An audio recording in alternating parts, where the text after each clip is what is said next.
ETV ప్రేక్షకులకి నమస్కారం. Triple-X detergent soap శుభమస్తు కార్యక్రమానికి స్వాగతం. ఈనాడు శుభమస్తు కార్యక్రమంలోని గ్రహఫల అంశంలో గ్రహాల యొక్క స్థితిగతులు, వాటి యొక్క శుభాశుభ ఫలితాల గురించి పరిశీలిద్దాం. అలాగే రోజు 12 రాశుల వారికి ఏ సంఖ్యలు కలిసి వస్తాయి, రంగుల యొక్క ప్రాధాన్యత, ఈరోజు వైశాఖ శుద్ధ తదియ, దీన్నే అక్షయ తృతీయ అంటాం. అలాగే సింహాచల చందనోత్సవం కూడా.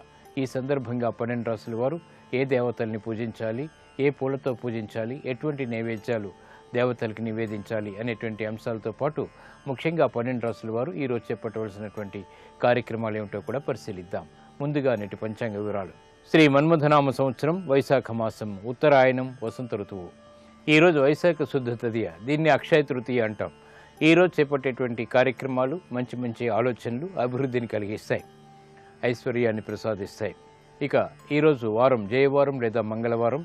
ఈరోజు చేపట్టేటువంటి సాహసోపేతమైన మంచి నిర్ణయాలన్నింటినీ కూడా సంపూర్ణమైనటువంటి విజయ అవకాశాలు దగ్గరవుతాయి. ఈరోజు సుబ్రహ్మణ్య స్వామి యొక్క ఆరాధన, అలాగే కుజస్తుతి, కందుల దానం, ఎర్రటి వస్త్రదానం, ఎర్రటి గోవుకి చేసేటువంటి పూజాది కార్యక్రమాలు చక్కటి ఫలితాన్ని కలిగిస్తుంది. కుజుడి ద్వారా ఏర్పడేటువంటి రుగ్మతల్ని పోగొడుతుంది. ముఖ్యంగా రుణ బాధలు, ఈతి బాధలు తొలగిపోవటానికి ఈ ప్రక్రియ బాగా ఉపయోగపడుతుంది. ఇక ఈరోజు నక్షత్రం కృత్తికా నక్షత్రం. ఈ కృత్తికా నక్షత్రంలో ఈరోజు పుట్టేటువంటి వారికి ఏ పాదంలో పుట్టినప్పటికీ కూడా సామాన్య దోషం, సామాన్య శాంతి తప్పనిసరి. అలాగే ఈరోజు కృత్తికా నక్షత్రంలో పుట్టేటువంటి వారికి రవి మహాదశతోటి ప్రారంభమవుతుంది. ఇక ఈరోజు 12 రాశుల వారికి ఏర్పడేటువంటి శుభాశుభ ఫలితాలని పరిశీలిద్దాం. ముందుగా మేషరాశి.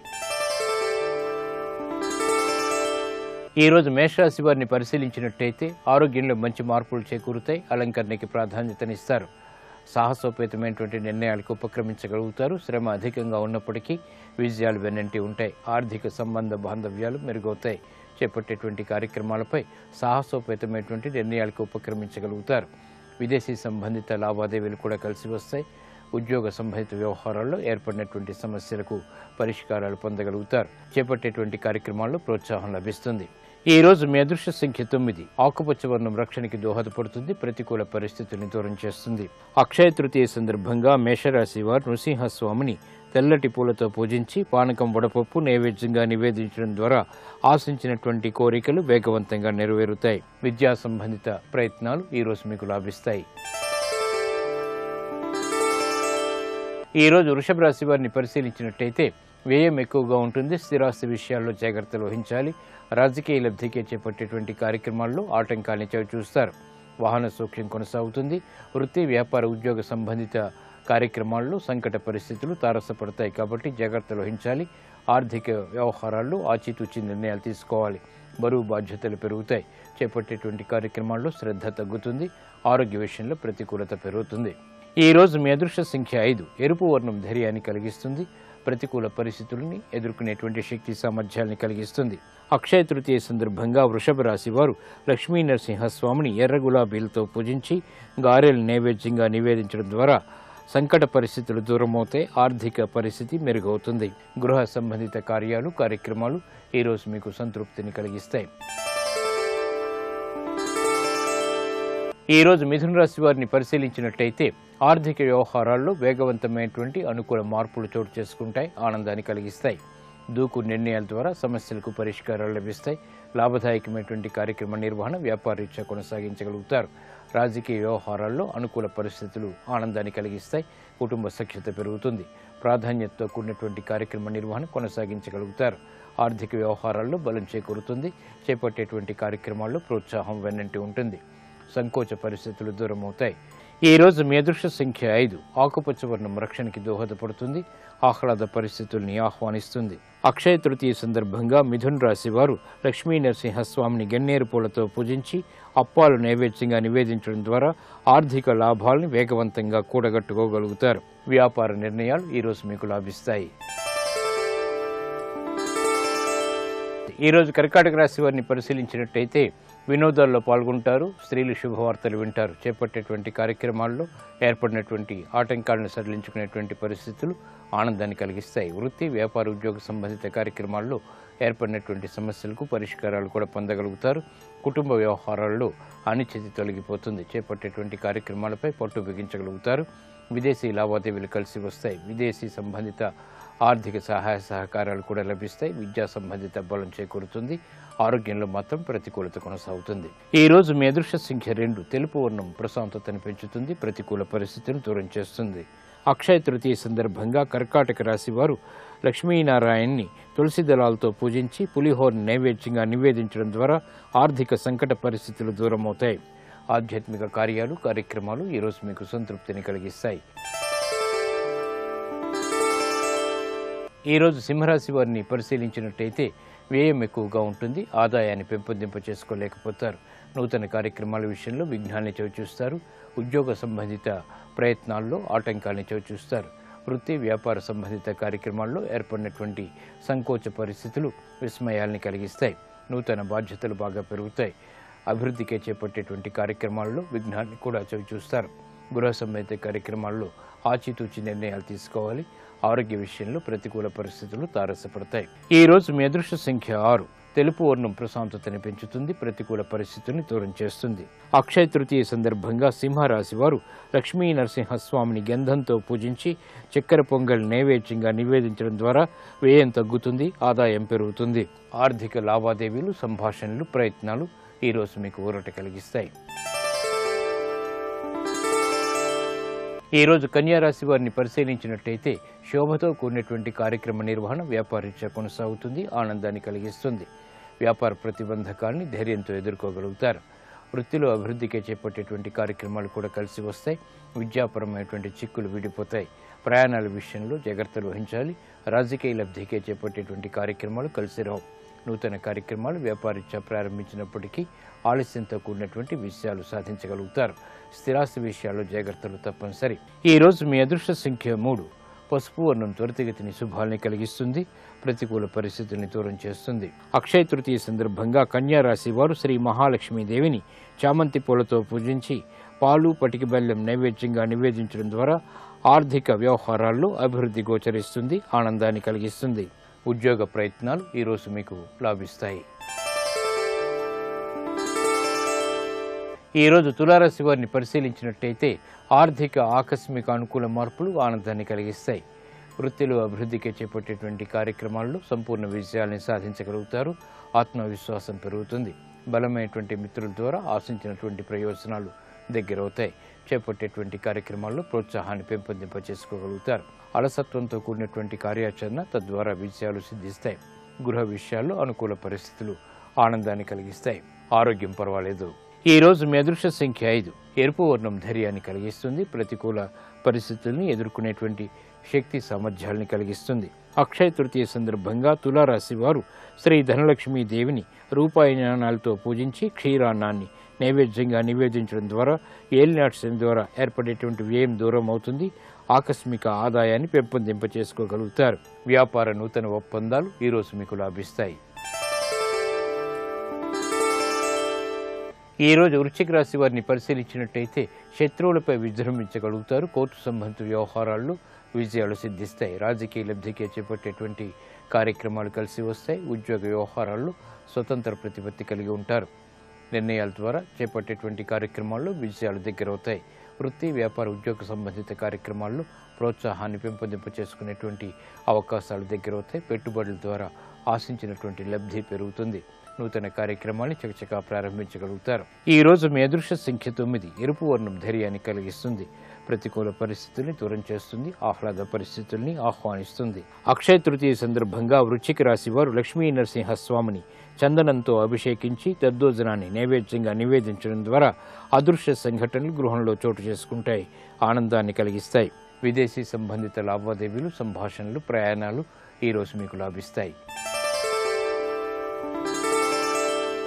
ఈరోజు ధనుస్సు రాశి వారిని పరిశీలించినట్టయితే ఆకస్మిక ప్రతికూల మార్పులు ఆర్థికంగా చోటు చేసుకుంటాయి.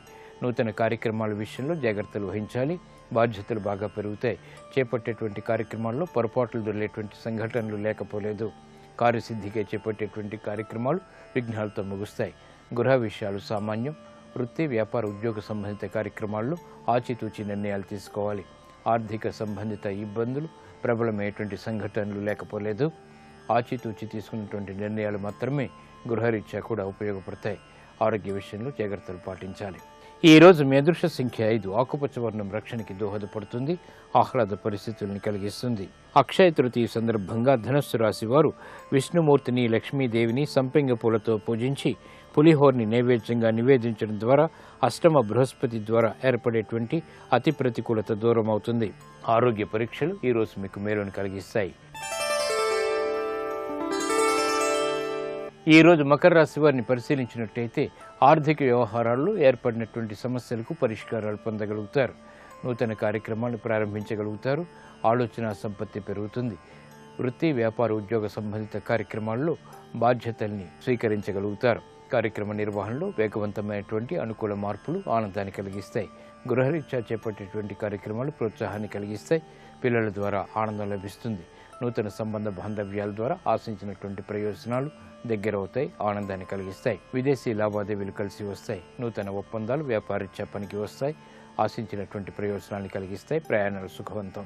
ఈ రోజు మీ అదృష్ట సంఖ్య 9. ఎరుపు వర్ణం ధైర్యాన్ని కలిగిస్తుంది. ప్రతికూల పరిస్థితుల్ని ఎదుర్కొనేటువంటి శక్తి సామర్థ్యాన్ని కలిగిస్తుంది.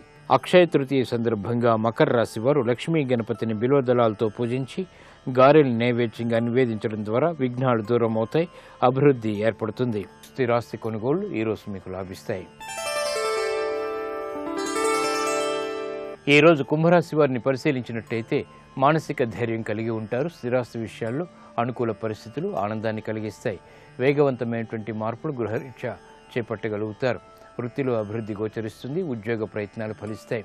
స్థిరాస్తి విషయాల్లో ఆశించినటువంటి ఆర్థిక లావాదేవీలు సంతృప్తికరంగా ముగుస్తాయి. నూతన కార్యక్రమాన్ని ప్రారంభించగలుగుతారు. కోర్టు సంబంధిత వ్యవహారాల్లో విజయాలు చేజిక్కించుకోగలుగుతారు. కుటుంబ సఖ్యత పెరుగుతుంది. ఆరోగ్యంలో కూడా మంచి మార్పులు చేకూరుతాయి.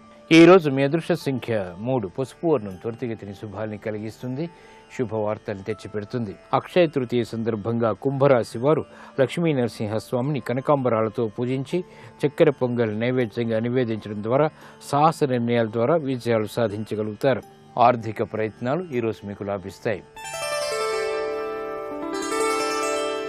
ఈ రోజు మీనరాశి వారిని పరిశీలించినట్టయితే ప్రయాణాల ద్వారా ప్రయోజనాలు సాధించగలుగుతారు. సంభాషణల విషయంలో జాగ్రత్తలు వహించాలి. వ్యయం ఎక్కువగా ఉంటుంది. ఆదాయాన్ని పెంపొందింప చేసుకోలేకపోతారు. వృత్తి, వ్యాపార, ఉద్యోగ సంబంధిత కార్యక్రమాల్లో ఏర్పడినటువంటి సంకోచాలు వీడిపోతాయి. నూతన ప్రయత్నాల ద్వారా అభివృద్ధికే చేపట్టేటువంటి కార్యక్రమాలు మాత్రం కలిసి వస్తాయి. గృహరీత్యా చేపట్టేటువంటి కార్యక్రమాల్లో ఆనందకర సంఘటనలు కొనసాగుతాయి. శ్రమ అధికంగా ఉన్నప్పటికీ ఆశించినటువంటి ప్రయోజనాల్ని దక్కించుకోగలుగుతారు. ఈ రోజు మీ అదృష్ట సంఖ్య 2. తెలుపు వర్ణం ప్రశాంతతను పెంచుతుంది, ప్రతికూల పరిస్థితిని దూరం చేస్తుంది. అక్షయ తృతీయ సందర్భంగా మీనరాశి వారు లక్ష్మీదేవిని తెల్లటి గులాబీలతో పూజించి ఆవు పాలు, తేనె నైవేద్యంగా నివేదించడం ద్వారా అదృష్ట సంఘటనలు గృహంలో చోటు చేసుకుంటాయి, అభివృద్ధిని కలిగిస్తాయి. సాహస నిర్ణయాలు ఈరోజు మీకు లాభిస్తాయి.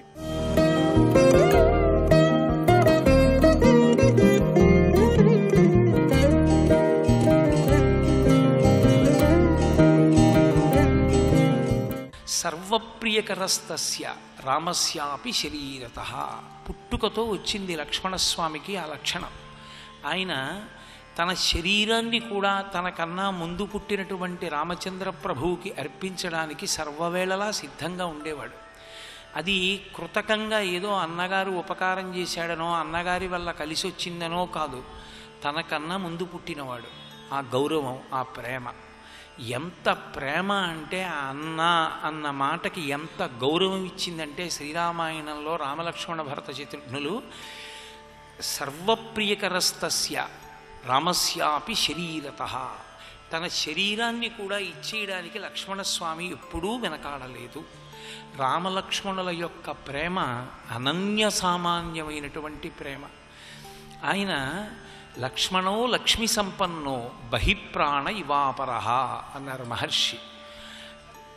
రామచంద్రమూర్తి యొక్క జీవితం ఆయన ఊపిరి మీద ఆధారపడి ఉంది. ఎంతసేపు మనిషి ఊపిరి తీస్తాడో అంతసేపు ఉన్నాడు ఉన్నాడు అని అంటాం. రాముని యొక్క ఊపిరి, రాముని యొక్క ప్రాణము మనకి కనపడదు. కానీ రాముని యొక్క ప్రాణము బయట ఒక పురుషాకృతిని దాల్చి తిరిగితే అదే లక్ష్మణస్వామి అన్నారు. అంత ప్రేమ కలిగిన వాడు లక్ష్మణస్వామి. నచతేన వినా నిద్రా లభతే పురుషోత్తమ మృష్ణమన్నముపానీత మశ్నాతి నచితం వినా అన్నారు. నచితేన వినా నిద్రా లభతే పురుషోత్తమ. లక్ష్మణస్వామి పక్కన లేకపోతే రాముడు నిద్రపోయేవాడు కాదుట. ఎంత మృష్ణాన్నమైన, ఎంత మధుర పదార్థమైనా, ఎంత ఆకలిగా ఉన్నా లక్ష్మణుడు పక్కన లేకపోతే రాముడికి ఆ అన్నం తినబుద్ధి వేసేది కాదుట. లక్ష్మణుడితో కలిసి ఉంటే అన్నం తినడం, లక్ష్మణుడితో కలిసి ఉంటే పడుకోవడం. ఇద్దరిది అంత ప్రేమ. ప్రేమ అన్నది మీరు ఎప్పుడూ ఒక విషయం గుర్తుపెట్టుకోండి, ఒకవైపు నుంచే ప్రవహించిందనుకోండి అది అర్థరహితమైపోతుంది కొంతకాలానికి. అన్నగారికి తమ్ముడంటే విశేషమైనటువంటి ప్రేమ, కానీ తత్తుల్యంగా తమ్ముడు ఉండడు. అప్పుడు ఆ సోదర సంబంధంలో ఒక పరిణతి, ఒక నిండుతనం, ఒక అందం కనపడదు. అన్న ఎంత ప్రేమించాడో తమ్ముడు కూడా అంత ప్రేమించగలగాలి, తమ్ముడు ఎంత ప్రేమించాడో అన్నగారు అంత ప్రేమించగలగాలి. అలా ప్రేమించగలగడానికి ఒక్కటే కారణమై ఉంటుంది, వేరు కారణం ఉండదు. ఏమిటా కారణం అంటే మేమిద్దరము కూడా ఒకే తల్లిదండ్రుల యొక్క బిడ్డలం. ఆ భావన చేత అంత ప్రేమ పొందినటువంటి వారెవరో, అంత ప్రేమతో అన్నదమ్ముల మధ్య అనురాగంతో ఉండగలిగినటువంటి వాళ్ళెవరో వాళ్ళు ధన్యులు. శ్రీరామాయణంలో కథ రాముడి చుట్టూ తిరగడంలో ఆశ్చర్యం లేదు, కానీ భరత శత్రుఘ్నుల యొక్క విశేషానికి వచ్చేటప్పటికీ లక్ష్మణస్వామి రాముణ్ణి ఎలా ప్రేమిస్తాడో, ఎంత మర్యాదతో ఎంత దగ్గరగా ఉంటాడో, శత్రుఘ్నుడు ఎల్లవేళలా భరతుడితో అలా కలిసి ఉంటాడు. భరత శత్రుఘ్నులది ఒక జంట, రామలక్ష్మణులది ఒక జంట. కానీ గమ్మత్తు ఎక్కడుందంటే భరత శత్రుఘ్నులు ఒక జంటగా కనపడినప్పటికీ భరత శత్రుఘ్నుల జీవితాలు రామచంద్రమూర్తితోటే ముడిపడిపోయి ఉంటాయి తప్ప వాళ్ళిద్దరూ ఒక పక్షం వీళ్ళిద్దరూ ఒక పక్షం కింద విడిపోవడం అన్నది జరగలేదు. శత్రుఘ్నుడు భరతుణ్ణి ఆశ్రయించి ఎప్పుడూ భరతుడితో ఉన్నప్పటికీ భరతుడు మాత్రం ఎప్పుడూ రామచంద్రమూర్తి గురించి ఆలోచిస్తాడు. అసలు శ్రీరామాయణంలో ఆశ్చర్యకరమైన విశేషం ఏమిటంటే రాముడు పుట్టినదాదిగా రాముణ్ణి విడిచిపెట్టి లక్ష్మణస్వామి ఎన్నడూ లేడు.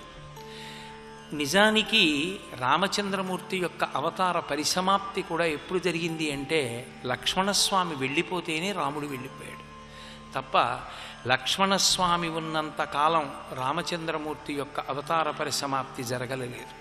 వాళ్ళిద్దరి మధ్య ఉండేటటువంటి అనుబంధం అంత గొప్పది, అంత గొప్ప అనుబంధం కలిగినటువంటి వాళ్ళు. లీలాశుకుడని ఆయన కృష్ణకర్ణామృతం చేస్తూ ఒక మాట అంటారు, యశోదాదేవి కృష్ణ పరమాత్మని ఊయలలో పడుకోబెట్టి ఊపుతూ జోలపాట పాడుతోంది. జోలపాట పాడుతున్నప్పుడు పిల్లవాడు నిద్రపోకుండా అమ్మ ఏదైనా కథ చెప్పు అంటే లోకంలో ఉన్నటువంటి ఆచారమే. ఆ చిన్ని కృష్ణుడు కూడా అమ్మ ఏదైనా కథ చెప్పమ్మా అన్నాడు. పిల్లవాడు నిద్రపోవట్లేదు, ఏదైనా కథ చెప్తే పడుకుంటాడని అమ్మ కథ చెప్పడం మొదలుపెట్టింది. రామో నామ బభూవ హుం తదబలా సీతేతి హుం తాం పితుర్వాచా పంచవటీతటే విహరణస్తస్యాహరద్రావణః నిద్రార్థం జననీ కథామితి హరేః హుంకారతః శృణ్వతః సౌమిత్రే క్వధనుర్ధనుర్ధనురితి వ్యగ్రాగిరప్పాంతునః అన్నారు. అమ్మ పడుకోబెట్టి ఊయలలో కథ చెప్తోంది కృష్ణుడికి. ఎవరి కథ? రామకథ. ఎవరు రాముడు? ఆయనే. పడుకోబెట్టి కృష్ణుణ్ణి ఊయల ఊపుతూ కథ చెప్తోంది. రామో నామ బభూవ, రాముడని ఒక రాజు ఉండేవాడు. హుం అన్నాడు. తదబలా సీతేతి, ఆ రాముడికి ఒక భార్య ఉండేది, ఆవిడ పేరు సీత అన్నాడు. హుం అన్నాడు. తాం పితుర్వాచా పంచవటీతటే విహరణస్తస్యాహరద్రావణః అంది. వాళ్ళు తండ్రి అయినటువంటి దశరథ మహారాజు గారు చేసినటువంటి వరప్రదానం అనేటటువంటి దాని వలన ఏర్పడినటువంటి పరిస్థితి ఎందు దశరథ మహారాజుని సత్యమునందు నిలబెట్టడం కోసమని అరణ్యవాసానికి బయలుదేరి సీతాసహితుడైనటువంటి రామచంద్రమూర్తి పంచవటీ ప్రాంతమునందు నివసించి ఉండగా రావణాసురుడనే రాక్షసుడు సీతమ్మ తల్లిని అపహరించినాడు అంది. ఇప్పుడు ఇది నిద్రార్థం జననీ కథామితి హరేః హుంకారతః శృణ్వతః. పిల్లవాడు నిద్రపోతాడని అమ్మ చెప్తున్న కథ ఇక్కడ వరకు విన్నాడు. రావణుడు ఎత్తుకుపోయాడు సీతమ్మనన్న మాట వినగానే చిన్ని కృష్ణుడు ఊయలలోంచి ఒక్కసారి లేచి సౌమిత్రే క్వధనుర్ధనుర్ధనురితి వ్యగ్రాగిరప్పాంతున, నేను చిన్ని కృష్ణుణ్ణి కృష్ణావతారంలో ఉన్నానన్న విషయం మరిచిపోయి ఊయలలో ఒక్కసారి లేచి కూర్చుని, ఓ లక్ష్మణ ఎక్కడ నా ధనస్సు, ఎక్కడ నా ధనస్సు, పట్రా పట్రా అని ఊగిపోయట. కృష్ణావతారంలో ఉండి రామకథ చెప్తే లక్ష్మణ ధనస్సు పట్రా అని ఊగిపోయిన చిన్ని కృష్ణుడు ఉన్నాడే, ఆయన మమ్ము రక్షించుగాక అంటాడు లీలాశకుడు. కృష్ణావతారానికి వెళ్ళిపోయినా సరే లక్ష్మణస్వామితో ఉన్నటువంటి అనుబంధం అంత గొప్పది. అవతార పరిసమాప్తి చేసేసి భద్రుడు ప్రత్యేకించి మన ఆంధ్రులు చేసుకున్నటువంటి పుణ్య విశేషం. భద్రుడు శ్రీ మహావిష్ణువుగా ప్రత్యక్షమైనటువంటి స్వామిని కాదు, నాకు రామావతారంగా కావాలి అని అడిగితే, వామాంకస్థిత జానకీ పరిలసత్కోదండదండంకరే చక్రం చోర్ధ్వకరేణ బాహుయుగళే శంఖం శరం దక్షిణే బిభ్రాణం జలజాతపత్రనయనం భద్రాద్రిముద్రిస్థితం కేయూరాది విభూషితం రఘుపితిం సౌమిత్రియుక్తం భజే. ఆయన సీతమ్మ తల్లిని ఎడమతొడ మీద కూర్చోపెట్టుకుని ఆయుధములను కూడా అపసవ్యంగా ధరించి రామచంద్రమూర్తిగా అవతరించినటువంటి వాడు పక్కన లక్ష్మణస్వామితో కలిసి అవతరించడం మాత్రం మర్చిపోలేదు. భరత శత్రుఘ్నులు లేరేమో కానీ లక్ష్మణుడు మాత్రం పక్కన ఉండవలసిందే. అందుకే మహర్షి అంత అందమైన మాట వాడారు, బహిప్రాణ ఇవాపరహ అన్నారు. రామచంద్రమూర్తి యొక్క ప్రాణము బయట తిరిగితే, ఆ ప్రాణము ఒక సాకార రూపమును ధరిస్తే అదే లక్ష్మణస్వామి. అంత అన్యోన్యంగా అంత ప్రేమగా ఇద్దరు తిరుగుతుండేవారు. లక్ష్మణుడికి జీవితంలో ఆయన లక్ష్మీ సంబంధము కలిగిన వాడు పేరులో. ఆయనకున్న గొప్ప లక్ష్మి ఏమి అంటే అన్నగారి సేవే. అన్నగారే దైవం ఆయనకి. అన్నని మించిన దైవం ఇంక లేడు. అన్నతోడిదే జీవితం. ఆయనకి కోపం వస్తే అన్నయ్యకి కష్టం వచ్చిందని, ఆయన సంతోషిస్తే అన్నయ్య సంతోషంగా ఉన్నాడని. ఆయనకి ఏం కావాలి? ఏమీ అక్కర్లేదు. ఒక పదవి కాదు, ఒక గుర్తింపు కాదు, ఓ బిరుదు కాదు, ఏమీ అక్కర్లేదు. ఎప్పుడూ అన్నయ్య పక్కన నించుని ఉండడం. అన్నయ్యకి ఎవరైనా అపకారం చేశారని మనసులో అనిపించిందా, బుసలు కొట్టేస్తాడు, ఆపుకోలేడు. ఆయన కోపాన్ని ఆపాలి అంటే ఒక్క రామచంద్రమూర్తికే సాధ్యం. అంత కోపం ఉన్నవాడు నీకోసమే కదా కోపడ్డాను, అలా కోపడతామే అండవు. ఒక్క మాట రామచంద్రమూర్తి అన్నారా అంతే. అగ్నిహోత్రం మీద నీళ్లు చల్లితే ఎలా ఉంటుందో, యథోరగస్త్వచం జీర్ణాం సవై పురుషముచ్యతే అంటారు వాల్మీకి మహర్షి సుందరకాండలో. ఒక పాము తన శరీరమునందు పుట్టినటువంటి కుబుసాన్ని ఎలా విడిచిపెట్టేస్తుందో, ఒక్క మాట రామచంద్రమూర్తి అంటే లక్ష్మణస్వామి తన కోపాన్ని అలా విడిచిపెట్టేస్తారు. వాళ్ళిద్దరి అనుబంధం అంత గొప్పది. భరత శత్రుఘ్నుల అనుబంధం అంత గొప్పది. అంత గొప్పదైన భరత శత్రుఘ్నుల అనుబంధం రామచంద్రమూర్తితో అటువంటిది. అంత ప్రేమైకమూర్తులైన నలుగురి కొడుకుల్ని కన్న దశరథ మహారాజు గారు నిజంగా ధన్యాత్ముడు. శ్రీరామాయణం మొత్తం మీద అటువంటి అన్నదమ్ములు కనపడరు. లోకంలో ఎప్పటికైనా అన్నదమ్ములు అన్న మాట వస్తే ఆదర్శం ఎవరు అంటే రామలక్ష్మణ భరత శత్రుఘ్నులే. శ్రీరామాయణంలో బాలకాండ చక్కగా సాగిపోయింది, సంతోషంగా గడిచిపోయింది. చిట్ట చివర సీతా కళ్యాణ ఘట్టంలో కూడా ఏ ఇబ్బంది లేకుండా అక్క చెల్లెళ్ళ వరుస ఉన్నవాళ్లే నలుగురు అన్నదమ్ములకి భార్యలు కూడా అయ్యారు. సంతోషంగా తిరిగి వచ్చారు. కథాక్రమం ఎక్కడ జటిలమైన రూపాన్ని పొందింది అంటే, ఆ మందర మాటల వలన కైకమ్మ 2 వరాల్ని కోరి రామచంద్రమూర్తి హఠాత్తుగా అరణ్యవాసానికి వెళ్ళిపోతాను అన్నాడు. ఆయన మనసు యందు ఏ విధమైనటువంటి వికారమూ లేదు. ఆయన ఎప్పుడూ ధర్మమునందు నిలబడేటటువంటి ప్రయత్నం చేస్తాడు. ఆ ధర్మమునందు నిలబడ్డంలో తనకి కలిసి వచ్చిందా కలిసి రాలేదా అన్న దాంతో ఆయనకి సంబంధం లేదు. నేను ధర్మమునందు నిలబడ్డానా అదొక్కటే రాముని యొక్క లక్ష్యం. మిగిలిన వాళ్ళు అలా అర్థం చేసుకోవడం చాలా కష్టం. వాళ్ళకి మితిమీరిన ప్రేమ చేత రాముడు కష్టపడుతున్నాడా రాముడు సుఖపడుతున్నాడా ఇది వాళ్ళు చూస్తారు. కష్టమైనా సుఖమైనా ధర్మం కోసమైనా రాముడు చూస్తాడు, అంతే తేడా. ఆయనం అంటే కదలిక, రామాయణం రాముని యొక్క కదలిక. మనము కదులుతాం, మనం కదలాలంటే 2 కాళ్ళ మీద కదలాలి.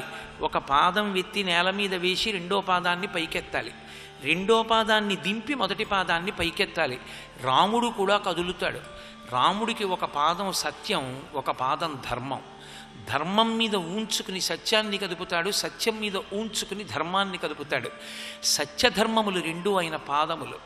ఎప్పుడూ ఆ రెంటిని గూర్చి తప్ప ఆయనకి వేరొక అభిప్రాయం ఉండదు. సర్వం శ్రీ ఉమామహేశ్వర పరబ్రహ్మార్పణమస్తు. స్వస్తి.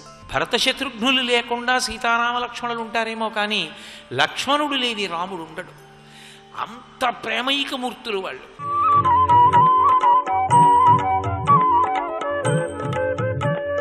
ట్రిపుల్ డిటర్జెంట్ సోప్ శుభమస్తు కార్యక్రమంలో నక్షత్ర ఫలితాలు, కార్యానుకూలత ఈ అంశానికి స్వాగతం. ఏ నక్షత్రంలో ఏ పని చేయాలి, ప్రతిరోజు అన్ని పనులు చేయొచ్చా, నిత్య దైనందిన జీవితంలో చేసే పనులకి ఈ నక్షత్రాలకి సంబంధాలు ఏ విధంగా ఉంటాయి, ఆ ఫలితాన్ని సాధించడంలో కార్యానుకూలత, కార్యసిద్ధి ఎలా ఉందో, ఎవరెవరికి అనుకూలిస్తుందో పరిశీలన చేద్దాం. ఇంద్రోజ్యేష్ఠామను నక్షత్రమేతి తస్మిన్ వృత్రం వృత్రతూర్యే తతార. రాజకీయ సమాలోచనలు చేయటానికి మాత్రమే పనికి వచ్చే నక్షత్రం జ్యేష్ఠ నక్షత్రం. పరిపాలన, అధికార సామర్థ్యానికి సంబంధించిన ఐంద్రదేవతాక నక్షత్రం. ఇంద్రుడు ఈ నక్షత్రానికి అధిష్టాన దైవంగా ఉన్నారు. పూగి ఫలయస్స కర్పూరై. పూగి ఫలం అంటే వక్క చెట్టు, సుపారి అంటమే వక్క. అది చాలామంది తెలియక పూగి ఫలై అంటారు. దీని పేరు పూగి వృక్షము, అంటే వక్క వృక్షాన్ని దర్శించిన, స్పృశించిన, ఆ చెట్టు చుట్టూ ప్రదక్షిణం చేసిన సంపూర్ణమైనటువంటి ఫలితాలు వస్తాయి. జ్యేష్ఠా నక్షత్రంలో దర్శించడం మంచిది. జ్యేష్ఠా నక్షత్రంలో జన్మించిన వారు ఆ నక్షత్ర సందర్శనం చేయటం చాలా అవసరం. హరినగర విఘాతం భేదనంచోగ్రకార్యం కపట కుటిల మిథ్యా స్నేహ దేశాధికారం ప్రవిహరణ గజానాం పాకబంధైకయత్నం ధనురసి ముసలాదీను ఇంద్ర నక్షత్ర కార్యం. శత్రుభేద్యమైనటువంటి పనులకి, దేశాన్ని రక్షించుకోవటానికి, ఆత్మరక్షణ, అలాగే గ్రామ నగర దేశ సంరక్షణార్థమై చేసే రక్షణా వలయ నిర్మితమైన కార్యములకి ఈ నక్షత్రాన్ని వినియోగిస్తే ఇంద్రబలం చేకూరి ఇంద్రుడి అనుగ్రహంతో పరిపూర్ణమైన అభ్యున్నతిని సాధించడానికి ఉపయోగపడుతుంది. శుభ కార్యక్రమాలకి, మానవ కార్యక్రమం, సంస్కారాలకి ఉపయోగించరాదు అని శాస్త్రం. ముఖ్యంగా రాజకీయానుకూలతనిచ్చేటటువంటి నక్షత్రం కాబట్టి ఇంద్ర నక్షత్రే సోమే శుభయోగ. సోమవారం ఇంద్ర నక్షత్రం అనగా జ్యేష్ఠ నక్షత్రం సంభవిస్తే శుభయోగం. సమస్త శుభ కార్యక్రమాలకి మనం మన జీవితంలో గొప్పవాళ్ళము కావాలి, ఉద్యోగంలో గొప్పవాళ్ళం కావాలి, అధికార పరిధి పెరగాలనుకునే వాళ్ళకి ఈ సోమవారం నాడు వచ్చేటటువంటి ఇంద్ర నక్షత్రం సహకరిస్తుంది. అలాగే శనౌ సిద్ధయోగ, శనివారే సిద్ధయోగ. శనివారం నాడు ఇంద్ర నక్షత్రం ఏర్పడితే మహావిశేషమైన ఫలం వస్తుంది. ఇతర వారాల్లో ప్రశస్తమైన ఫలితాలు రావటం లేదు కాబట్టి మిగిలిన వారాలు జ్యేష్ఠ నక్షత్రం వచ్చినప్పుడు జాగ్రత్తలు తీసుకుంటూ తారాబలయుతంగా ముందుకు వెళ్ళాలి. ప్రధానంగా బుధ నక్షత్రాలైనటువంటి ఆశ్లేష, జ్యేష్ఠ, రేవతి నక్షత్ర జాతకులకి జన్మ తార అవుతోంది. జన్మతార మిశ్రమ ఫలితాలకి సంకేతం. ధ్యాన, తపో సంబంధమైన కార్యక్రమాలకి పనికొస్తుంది. అలాగే ఎవరికి విశేషమైన సంపదనిస్తుంది అని కనుక పరిశీలించినట్లయితే పుష్యమి, అనురాధ, ఉత్తరాభాద్ర నక్షత్ర జాతకులకి ఈ నక్షత్రం అనగా ఇంద్ర నక్షత్రం సంపత్తారవుతోంది. అలాగే పునర్వసు, విశాఖ, పూర్వభాద్ర నక్షత్ర జాతకులకి వ్యతిరేక ఫలితాలను ఇస్తుంది. ఆరుద్ర, స్వాతి, శతభిష నక్షత్ర జాతకులకి ఇది క్షేమతార, అన్ని పనులు చేయవచ్చు. మృగశిర, చిత్తా, ధనిష్ఠ నక్షత్ర జాతకులకి ప్రత్యక్తార, రోహిణి, హస్త, శ్రవణ నక్షత్ర జాతకులకి కలిసి వచ్చేటటువంటి కార్యసిద్ధినిచ్చే సాధన తార, కృత్తిక, ఉత్తర, ఉత్తరాషాఢ నక్షత్ర జాతకులకి నైధన తార, ఏ కార్యక్రమాలు ఆచరించకూడదు. భరణి, పుబ్బ, పూర్వాషాఢ నక్షత్ర జాతకులకి మిత్రతార పరిపూర్ణమైన విజయాన్ని ఇస్తుంది. అశ్విని, మఖమూల నక్షత్ర జాతకులకి పరమ మైత్రతార. రేపటి శుభమస్తు కార్యక్రమంలో మూలా నక్షత్రంలో చేయదగినటువంటి శుభ కార్యక్రమాలు ఏమిటి, ఏ నక్షత్రాలకి ఇది అనుకూలంగా ఉంటుందో పరిశీలన చేద్దాం.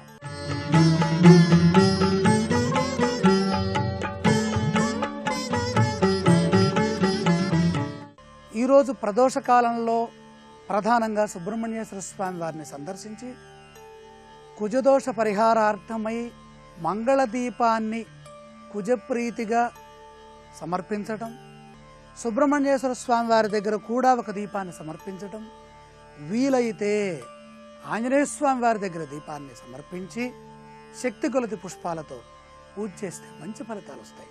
మంగళవారం సుబ్రహ్మణ్యేశ్వర స్వామి వారి ఆరాధనకి చాలా ప్రశస్తమైన రోజు. ఈరోజు అక్షతృతీయ. శ్రీ లక్ష్మీ నృసింహస్వామి వారికి సంబంధించినటువంటి గొప్ప శుభయోగం ఉన్నది. నృసింహస్వామి వారి చిత్రపటం దగ్గర చందనాన్ని సమర్పించడం చాలా మంచిది. ఈ రోజున మనకున్నటువంటి సువర్ణాన్ని అమ్మవారి దగ్గర పెట్టి అమ్మవారిని ఆరాధించడం, అలాగే లక్ష్మీప్రియంగా లక్ష్మీ సూక్తం చదివిన, లక్ష్మీ అష్టోత్తరం చదువుకున్న మంచి జరుగుతుంది. రేపు ఆచరించవలసినటువంటి శుభ కార్యక్రమాలని పరిశీలించినట్లయితే బుధవారము సవితి, రోహిణి నక్షత్రం. రేపటి రోజు మహాగణపతికి ఇష్టమైనటువంటి వారం, ఇష్టమైన రోజు, ఇష్టమైన తిథి కూడా ఉన్నది. బుధవారం ప్రీతి, సవితి ప్రీతి మహాగణపతికి. ఏ కార్యక్రమం మొదలు పెడుతున్నా ఇబ్బందులు వస్తున్నాయి, చేతితాకా వచ్చి కార్యక్రమాలు ఆగిపోతున్నాయి, చేజారిపోతున్నాయి, ఆటంకాలు ఎక్కువవుతున్నాయి, ఏం చేయాలి అని అనుకునే వాళ్ళందరికీ రేపటి రోజు చాలా విశేషమైన రోజు. మహాగణపతిని ధ్యానించండి, గరికతో గణపతిని ఆరాధించండి. అలాగే వ్యాపారస్తులకి బాగా కలిసి వచ్చేటటువంటి రోజు బుధవారం రోహిణి. ఈ రోహిణి నక్షత్రం బుధుడికి బాగా అనుకూలించేటటువంటి నక్షత్రం. రౌహిణేయ అని బుధుడికి పేరు కనుక వ్యాపార సంబంధమైనటువంటి లావాదేవీలు అన్నీ వృద్ధి చెందుతాయి, ఆర్థిక లాభాలు వస్తాయి, ధనపరంగా విశేషంగా ఉంటుంది. అలాగే రచనా వ్యాసంగం, గణితము, నూతన కార్యక్రమాల కోసమే చేసేటటువంటి చర్చా గోష్ఠులన్నీ సఫలీకృతమవుతాయి. అంతేకాదు సాంకేతిక పరంగా గొప్ప అభివృద్ధిని సాధించడానికి బుధుడి సహకారం అవసరం.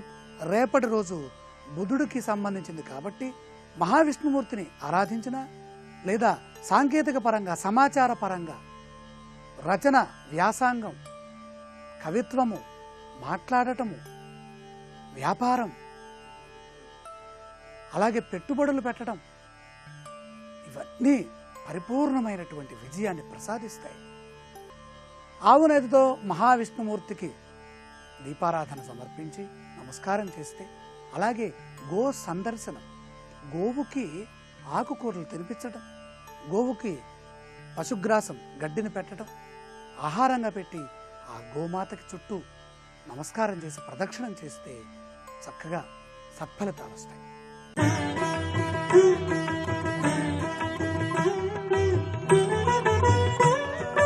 త్రిబులెక్స్ డిటర్జెంట్ సోప్ శుభమస్తు కార్యక్రమంలో శుభయోగం శీర్షికకి స్వాగతం. ఈ శీర్షికన అక్షయ తృతీయ సందర్భంగా లక్ష్మీ కుబేరులను, నరసింహస్వామిని ఎటువంటి విధి విధానాలతో పూజించాలో పరిశీలిద్దాం. విశేషమైన ధనప్రాప్తిని పొందటానికి, లక్ష్మీదేవి యొక్క అనుగ్రహాన్ని సులభంగా పొందటానికి అక్షయ తృతీయ నాడు గృహంలో పూజా మందిరంలో లక్ష్మీ కుబేరుల చిత్రపటాన్ని ఉంచి ఎర్రటి పూలమాలను అలంకరించినట్లయితే చక్కటి సత్ఫలితాలను సిద్ధింపజేసుకోవచ్చు. అక్షయ తృతీయ సందర్భంగా గృహంలో పూజా మందిరంలో కుబేర ముగ్గును వేసి లక్ష్మీ కుబేరులను పూజించినట్లయితే లక్ష్మీదేవి యొక్క అనుగ్రహాన్ని సులభంగా పొందటానికి, సకల దారిద్ర్య బాధలను నివారింపజేసుకోవటానికి ఆస్కారం ఎంతగానో ఉంది. అక్షయ తృతీయ సందర్భంగా గృహంలో పూజా మందిరంలో బియ్యపు పిండితో ఒక పెద్ద చతురస్రాకారాన్ని గీయాలి. ఆ చతురస్రాకారంలో బియ్యపు పిండితో 9 చిన్న చిన్న చతురస్రాలను గీయాలి. ఆ పెద్ద చతురస్రంలో ఉన్నటువంటి 9 చిన్న చిన్న చతురస్రాలలో బియ్యపు పిండితో 9 సంఖ్యలను వ్రాయాలి. ఆ 9 సంఖ్యలు ఏమిటంటే 27, 20, 25, 22, 24, 26, 23, 28, 21. ఈ 9 సంఖ్యలను బియ్యపు పిండితో వ్రాసిన తర్వాత ఆ 9 సంఖ్యల మీద 9 రూపాయి బిళ్ళలను ఉంచాలి. అలా 9 రూపాయి బిళ్ళలను 9 సంఖ్యల మీద ఉంచిన తర్వాత ఆ రూపాయి బిళ్ళల మీద ఎర్రటి పుష్పాలను ఉంచాలి. దాన్ని కుబేర ముగ్గు అని పిలుస్తారు. ఈ కుబేర ముగ్గు దగ్గర గృహంలో ఆవు నెయ్యితో 5 ఒత్తుల దీపాన్ని వెలిగించాలి, అగరబత్తులు వెలిగించాలి. ఈ విధంగా కుబేర ముగ్గు వేసిన తర్వాత లక్ష్మీదేవికి సంబంధించినటువంటి మంత్రాన్ని కానీ శ్లోకాన్ని కానీ చదువుకుంటూ ఆ కుబేర ముగ్గును ఎర్రటి పుష్పాలతో పూజించినట్లయితే సకల దారిద్ర్య బాధలను నివారింపజేసుకొని లక్ష్మీదేవి యొక్క అనుగ్రహాన్ని సులభంగా పొందవచ్చు. అలాగే అక్షయ తృతీయ సందర్భంగా ప్రత్యేకంగా చేసే లక్ష్మీ పూజకు కూడా విశేషమైన ప్రాధాన్యత ఉంది. గృహంలో పూజా మందిరంలో పూజాపీఠం మీద ఒక గులాబీ రంగు వస్త్రాన్ని ఏర్పాటు చేయాలి. ఆ గులాబీ రంగు వస్త్రం మీద పసుపు కలిపినటువంటి అక్షింతలతో స్వస్తిక్ గుర్తులాగా అమర్చాలి. అలా పసుపు కలిపినటువంటి అక్షింతలతో గులాబీ రంగు వస్త్రం మీద స్వస్తిక్ గుర్తులాగా అమర్చిన తర్వాత చక్కగా ఒక వెండి పళ్ళాన్ని కానీ రాగి పళ్ళాన్ని కానీ ఉంచాలి. ఆ వెండి పళ్ళెంలో లేదా రాగి పళ్ళెంలో మనస్సులో శ్రీ అని స్మరించుకుంటూ శ్రీ అనే ఆకారం వచ్చే విధంగా పూలను అమర్చాలి. ఆ పూల మీద లక్ష్మీదేవి యొక్క చిత్రపటాన్ని ఉంచాలి. వీలైతే పాదరసంతో తయారు చేయబడిన లక్ష్మీదేవి విగ్రహాన్ని ఉంచితే మరీ మంచిది. అలా వీలు కాని పక్షంలో లక్ష్మీదేవి యొక్క చిత్రపటాన్ని పూలతో శ్రీ అనే ఆకారం అమర్చిన తర్వాత దాని మీద ఉంచి ఆ లక్ష్మీదేవి చిత్రపటానికి ఎర్రటి పూలమాలను అలంకరించి ఎర్రటి పుష్పాలతో లక్ష్మీదేవిని పూజిస్తూ లక్ష్మీ అష్టోత్తర శతనామావళి చదవాలి. పూజ చేసే సమయంలో లక్ష్మీదేవికి ఇరువైపులా నువ్వుల నూనెతో 5 ఒత్తుల దీపాన్ని వెలిగించాలి. ఈ విధంగా లక్ష్మీ పూజను నిర్వహించిన తర్వాత లక్ష్మీదేవికి ముద్ద కర్పూరంతో హారతి ఇచ్చినట్లయితే లక్ష్మీదేవి యొక్క అనుగ్రహాన్ని సులభంగా పొందవచ్చు. ఇంకా వీలైతే ఒక చిన్న బంగారు కాసును కొని ఆ లక్ష్మీదేవి చిత్రపటం ముందు ఉంచి పూజ మొత్తం పూర్తి కాగానే ఆ బంగారు కాసును మీ గృహంలో ధనం దాచుకునే బీరువాలో ఉంచుకోవాలి. పూజకు ఉపయోగించినటువంటి గులాబీ రంగు వస్త్రాన్ని ప్రత్యేకంగా గృహంలో మహిళామణులు రవిక వస్త్రంగా కుట్టించుకొని ఉపయోగించుకున్నట్లయితే లక్ష్మీదేవి యొక్క పరిపూర్ణమైన అనుగ్రహాన్ని చాలా సులభంగా పొందవచ్చు. లక్ష్మీ కుబేరులను ప్రత్యేకమైన విధి విధానాలతో పూజించండి. అక్షయ తృతీయ సందర్భంగా అష్టైశ్వర్యాలను సిద్ధింపజేసుకొని ఆనందకరమైన జీవితానికి నాంది వాక్యం పలకండి. అక్షయ తృతీయ నరసింహస్వామి చందనోత్సవం సందర్భంగా మానసిక క్లేశాలను నివారింపజేసుకోవటానికి, గ్రహదోషాలను తొలగింపజేసుకోవటానికి, అంతఃశత్రు బాధలను నివారింపజేసుకోవటానికి గృహంలో నరసింహస్వామి వారి చిత్రపటాన్ని ఉంచి ఆ నరసింహస్వామి వారి చిత్రపటానికి ఎర్రటి పూలమాలను అలంకరించి స్వామివారికి చందనాన్ని అలంకరించాలి. స్వామివారి ప్రీతి కోసం వడపప్పు పానకాన్ని నివేదన చేయాలి. స్వామికి నివేదించినటువంటి వడపప్పు పానకాన్ని ప్రసాదంగా స్వీకరించాలి. ఇలా చేసినట్లయితే సకల తాపాలను తొలగింపజేసుకుని లక్ష్మీ నరసింహస్వామి వారి యొక్క కరుణా కటాక్ష వీక్షణాలను ఈరోజు చాలా సులభంగా పొందవచ్చు. రేపటి శుభమస్తు కార్యక్రమంలో శుభయోగం శీర్షికన దైనందిన జీవితంలో అదృష్ట భాగ్యానికి రంగులు ఏ విధంగా సహకరిస్తాయో పరిశీలిద్దాం.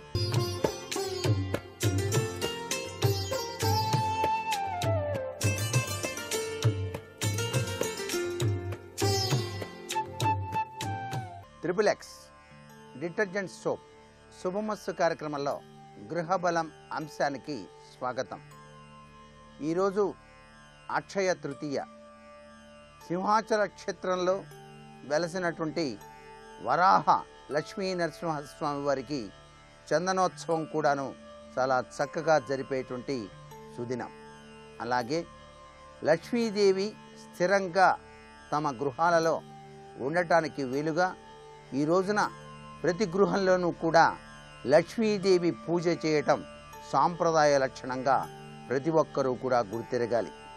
వ్యాపార అభివృద్ధికి, అలాగే భాగ్యలక్ష్మి అనుగ్రహం కోసం, అఖండ లక్ష్మీదేవి యొక్క అనుగ్రహ కటాక్ష వీక్షణాల కోసం లక్ష్మీదేవి పూజ చేయటం సాంప్రదాయబద్ధంగా వస్తున్నటువంటి ప్రక్రియ.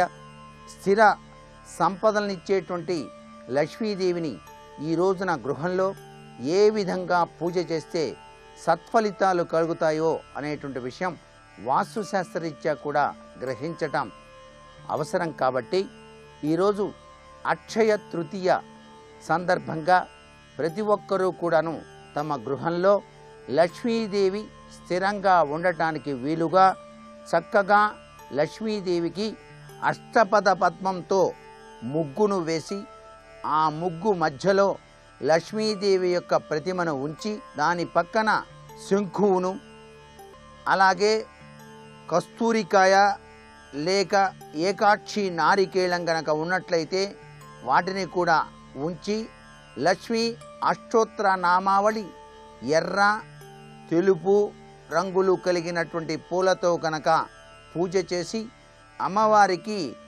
ఆవు పాలతో చేసినటువంటి పరమాన్నం నైవేద్యంగా సమర్పించి ఇంటిల్లిపాది గనక స్వీకరించినట్లయితే తప్పనిసరిగా లక్ష్మీ కటాక్ష సిద్ధి కలుగుతుంది. అంతేకాకుండా ఈ రోజున లక్ష్మీ రూపు బంగారంతో చేసింది కొత్తది కొనుగోలు చేసి ఆ రూపును తప్పనిసరిగా లక్ష్మీదేవి యొక్క విగ్రహం చెంత ఉంచి లక్ష్మీదేవిని స్థిరత్వ లక్షణాలతో తమ గృహంలోనే ఎల్లవేళలా ఉండేటట్టుగా అనుగ్రహించమని చెప్పేసి ప్రార్థన చేస్తూ శ్రీం హ్రీం నమః అనేటువంటి మంత్రాన్ని అనుష్ఠానం చేసి చక్కగా ధూప దీప నైవేద్యాలు సమర్పించి ఆ యొక్క రూపును ఇంటి ఇల్లాలు గనక తన యొక్క మంగళసూత్రంలో గనక ధారణ చేసినట్లయితే లక్ష్మీదేవి యొక్క అనుగ్రహ కటాక్ష వీక్షణాలతో ఆ గృహం ఎప్పుడూ కూడాను సుసంపన్నమైనటువంటి సిరి సంపదలతో తులతూగటానికి ఆస్కారం అత్యధికంగా ఉంటుంది. ఈరోజు గృహంలో తప్పనిసరిగా పెద్ద మొత్తైదువులను పిలిచి వారికి చక్కగా పాదాలకు పసుపు రాసి గంధం కంఠాన అలంకరించి బొట్టు పెట్టి వారికి పండు తాంబూలము రేవిక గుడ్డను చక్కగా ఇచ్చి ఆ పెద్ద మొత్తైదువు చేత అక్షితలు నెత్తిన గనక చల్లుకున్నట్లయితే ఆ ఇంటి ఇల్లాలకి సౌభాగ్యలక్ష్మీదేవి యొక్క అనుగ్రహ కటాక్ష వీక్షణాలు ఎల్లప్పుడూ కూడా ఉంటాయి అని చెప్పేసి శాస్త్రం. ఈ రోజున ప్రతి ఒక్కరూ కూడా గృహంలో కనకతారా స్తుతి, లక్ష్మీ అష్టోత్తర శతనామావళి, శ్రీ సూక్త పఠనం తప్పనిసరిగా చేసి తీరాలి. వీలైతే మీ యొక్క లక్ష్మీ రూపుకు ఆవు పాలతో శ్రీ సూక్తాభిషేకం కనుక నిర్వహించినట్లయితే సర్వత్రా కూడా శుభకరమైనటువంటి ప్రభావాలతో జీవితాన్ని గడపడానికి ఆస్కారం ఉంటుంది. లక్ష్మీనారాయణ రూపు సర్వ విధాలా కూడా శ్రేయోదాయకమైన ప్రభావాన్ని కలిగిస్తుంది. కాబట్టి లక్ష్మీనారాయణ చిత్రపటాన్ని మీ పూజా మందిరంలో ఉంచి తులసి మాలతో చక్కగా స్వామిని అలంకరింపచేసి గంధము అనేటువంటిది తీసుకొని లక్ష్మీనారాయణ ప్రీత్యర్థం అంటూ ఆ పటానికి గంధం గనక వ్రాసి పూజాది కార్యక్రమాలు ముగిసిన తరువాత ఆ గంధాన్ని ఇంటిల్లిపాది గనక ధారణ చేసినట్లయితే వరాహ లక్ష్మీ నరసింహస్వామి వారి యొక్క అనుగ్రహ కటాక్ష వీక్షణాలు మీకు కూడాను చందనోత్సవ రీత్యా జరిగినటువంటి విశేష ఫలితాన్ని మీరు మీ గృహంలోనే అనుభవించడానికి ఆస్కారం ఎంతగానో ఉంటుంది. మీ ఇంటి ముంగిట గుమ్మానికి పసుపు కుంకుమలతో అలంకరించి చక్కగా ఆవు పాల చుక్కను గడప మీద అటువైపు ఇటువైపు సింహద్వారానికి వేయటం ఈరోజు మర్చిపోకండి. అంతేకాకుండా మీరు శ్రీ సూక్తం చేసినటువంటి అభిషేక తీర్థాన్ని మీ ఇంటి ముంగిట ఉన్నటువంటి ఆ యొక్క తులసి మాత తల్లికి నమస్కారం చేస్తూ ఆ అభిషేక తీర్థాన్ని కూడా ఆ మొక్కలో కాసిని పోసి ఆ యొక్క మొక్కలో పోసినటువంటి ఆ యొక్క అమృత తత్వంతో కూడినటువంటి మట్టిని మీ నుదుటన గనక తిలకంగా గనక ధరించినట్లయితే సర్వ సంపదలతో సౌభాగ్య స్వరూపంతో ధనలక్ష్మీదేవి యొక్క అనుగ్రహ కటాక్ష వీక్షణాలతో మీ గృహం ఎల్లప్పుడూ కూడా పరమ పావనమై విరాజిల్లింప చేసుకోవడానికి ఆస్కారం అత్యధికంగా ఉంటుంది.